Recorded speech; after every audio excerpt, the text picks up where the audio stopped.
দেশকে স্বাধীন করতে গিয়ে কত শত প্রাণ অকালেই গেছে। নিজেদের জীবনের পরোয়া না করেই রুখে দাঁড়িয়েছেন ইংরেজদের বিরুদ্ধে। সহ্য করতে হয়েছে ইংরেজদের অকথ্য অত্যাচার। কত তরুণ বিপ্লবী হাসি মুখে নিজেদের গলায় ফাঁসির দড়ি পড়েছেন। আর এই তরুণ বিপ্লবীদের মধ্যে থেকে একজন হলেন ক্ষুদিরাম বসু। আশা করছি আপনারা আমার ভিডিওতে একটা করে লাইক করে দিয়েছেন। আজকে আমি আমার ভিডিওতে ক্ষুদিরাম বসু সম্পর্কে কিছু তথ্য তুলে ধরার চেষ্টা করব। ৩রা ডিসেম্বর 1889 সালে অবিভক্ত বাংলার মেদিনীপুর জেলার হাবিবপুর গ্রামে ক্ষুদিরাম বসু জন্মান। ওনার বাবার নাম ছিল তৈলক্যনাথ ও মায়ের নাম ছিল লক্ষ্মীপ্রিয়া দেবী। ক্ষুদিরাম বসুরা ছিলেন ৩ বোন ১ ভাই। ক্ষুদিরাম বসুর জন্মের আগে ওনার মায়ের গর্ভে আরও 2টি ছেলে সন্তান এসেছিল, কিন্তু তার জন্মানোর আগেই মারা গেছে। ক্ষুদিরাম বসুর মা ছিলেন একটু কুসংস্কারে বিশ্বাসী, তাই ক্ষুদিরাম বসুর মৃত্যু ঠেকাতে ওনাকে ওনার দিদির কাছে মাত্র 3 মুঠো খুদের বদলে বিক্রি করে দেন, আর সেইখান থেকেই ওনার নাম হয় ক্ষুদিরাম। এর সাথে ক্ষুদিরাম বসুর মা ওনার সাথে চিরতরে সম্পর্ক বিচ্ছিন্ন করে দেন। উনি ছোটবেলা থেকেই বাবা মায়ের স্নেহ থেকে বঞ্চিত হয়েছিলেন, যেহেতু ওনাকে ওনার বড় দিদির কাছে বিক্রি করে দেওয়া হয়েছিল। 1903 সালে যখন অরবিন্দ ঘোষ ও সিস্টার নিবেদিতা মেদিনীপুরে গিয়েছিলেন ব্রিটিশ বিরোধী আন্দোলনের বক্তৃতা দিয়ে জনগণকে উৎসাহিত করতে, সেই সময় 14 বছর বয়সের কিশোর ক্ষুদিরাম, যার রক্ত টকবক করে ফুটছিল সেই সময়, অরবিন্দ ঘোষ ও সিস্টার নিবেদিতার বক্তৃতা শুনে ভীষণভাবে উনি অনুপ্রাণিত হন। তারপর ক্ষুদিরাম অরবিন্দ ঘোষের গোপন পরিকল্পনায় যোগ দেন। 1904 সালে উনি মেদিনীপুরের মেন শহরে চলে যান আর ভর্তি হন মেদিনীপুর কলেজিয়েট স্কুলে। সাথে তিনি রাজনৈতিক কর্মকাণ্ডের সাথেও অংশগ্রহণ করেছিলেন। ওনার রাজনৈতিক কর্মকাণ্ডের সাথে সক্রিয় অংশগ্রহণ করার জন্য যে শুধুমাত্র অরবিন্দ ঘোষ ছিল তা কিন্তু নয়, সাথে ছিল ওনার শিক্ষক সত্যেন্দ্রনাথ বসু। 1905 সালে বঙ্গভঙ্গের সময় ক্লাস 8 পর্যন্ত পড়েই উনি পড়াশোনার পাঠ চুকিয়ে দেন। এরপরেই উনি দেশের কাজে ঝাঁপিয়ে পড়েন। উনি সে সময় যুগান্তর নামে এক বিপ্লবী সংগঠনে যুক্ত হন।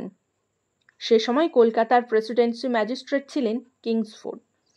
যুগান্তর দলের সংগঠনের মেম্বাররা প্ল্যান করে কিংসফোর্ডকে মেরে ফেলার, এবং সেই দায়িত্ব গিয়ে পড়েছিল 2 তরুণের ওপর, ক্ষুদিরাম বসু এবং প্রফুল্ল চাকির ওপর। ওই দায়িত্ব নিজেদের কাঁধে তুলে নেওয়ার সাথে সাথে 2 তরুণ বিপ্লবী নিজেদের নাম পাল্টে ফেলেন। ক্ষুদিরাম বসুর নাম হয় হরেন সরকার আর প্রফুল্ল চাকির নাম হয় দীনেশ রায়। ওনারা যান মুজফ্ফরপুরে। সেখানে গিয়ে কৃষ্ণমোহন রায়ের ধর্মশালায় আশ্রয় নেন। ওনারা পরিকল্পনা করেন যে কোর্টের আশেপাশে আশ্রয় নেবেন, যাতে কিংসফোর্ড বেরোলেই বোম মেরে উড়িয়ে দেওয়া যেতে পারে।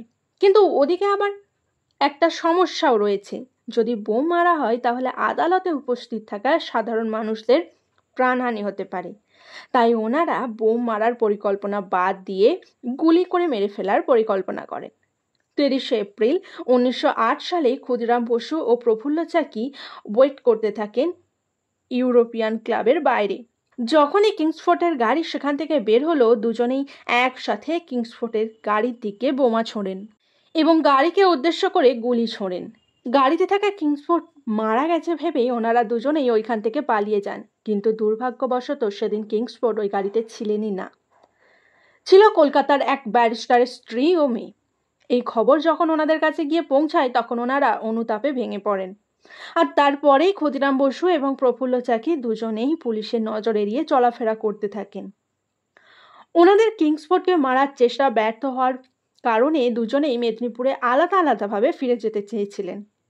প্রফুল্ল চাকি মুজফ্ফরপুরে এক স্থানীয় বাড়িতে আশ্রয় নেন। বাড়ির মালিক ছিলেন খুবই আন্তরিক। তিনি প্রফুল্ল চাকির খুব যত্নও নিয়েছিলেন, সাথে টিকিটও কেটে দিয়েছিলেন বাড়ি ফিরে যাওয়ার জন্য। প্রফুল্ল চাকিকে বাড়িতে যাওয়ার সময় মাঝপথে ট্রেন পরিবর্তন করতে হতো।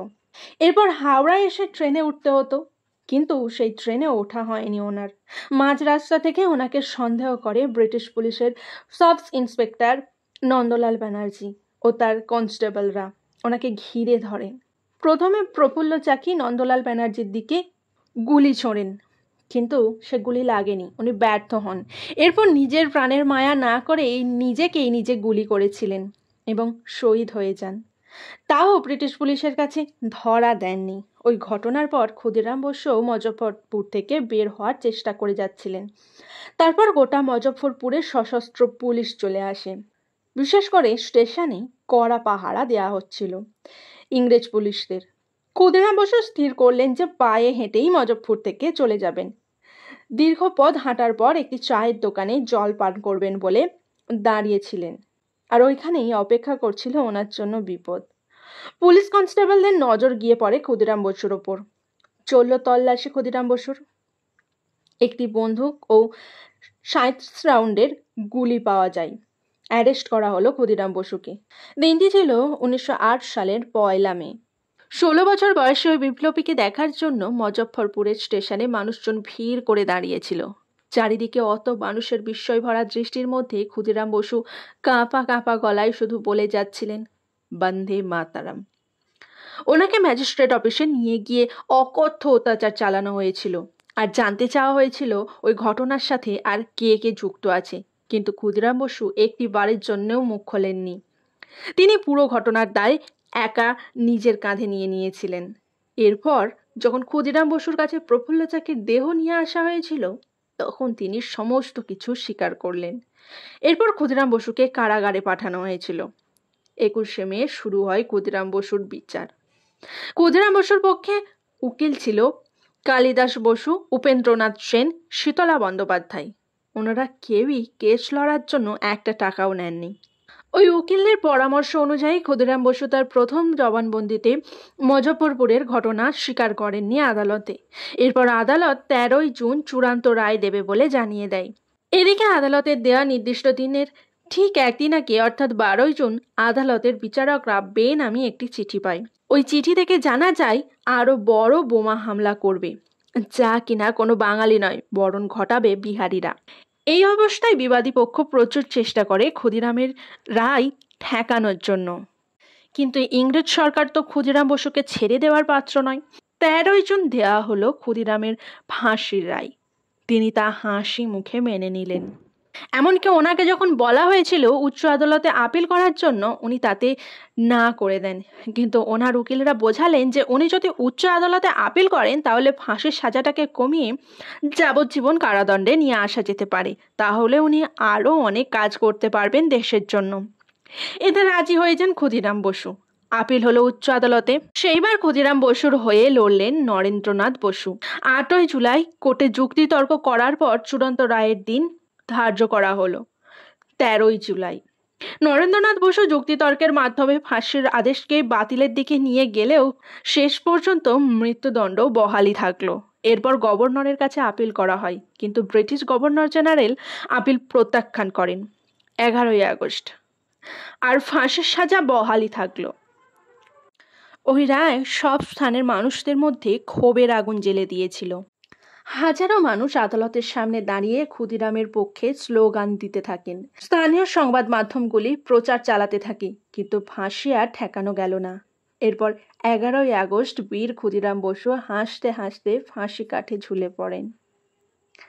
একবার বিদায় দে মা, ঘুরে আসি, হাসি হাসি পড়ব ফাঁসি, দেখবে ভারতবাসী। আজকে আমার ভিডিওর মাধ্যমে ক্ষুদিরাম বসুকে শ্রদ্ধা জানিয়ে ভীষণ বলতে ইচ্ছে করছে, মৃত্যু সে আবার কি? বোকা ব্রিটিশ শাসকরা সত্যিই কি ক্ষুদিরাম বসুকে মারতে পেরেছিল? বরং ক্ষুদিরাম বসুর মৃত্যুর জন্য তরুণ প্রজন্মের মনে প্রতিশোধের আগুন জ্বেলে দিয়েছিল। ক্ষুদিরাম বসু আজও প্রত্যেকটা ভারতবাসীর মনে বেঁচে আছে, আর আগামী দিনেও পরবর্তী প্রজন্মের মনে যুগ যুগ ধরে বেঁচে থাকবেন বীর ক্ষুদিরাম বসু। ক্ষুদিরাম বসু সম্পর্কে জেনে কেমন লাগলো আমাকে কিন্তু জানাতে ভুলবেন না।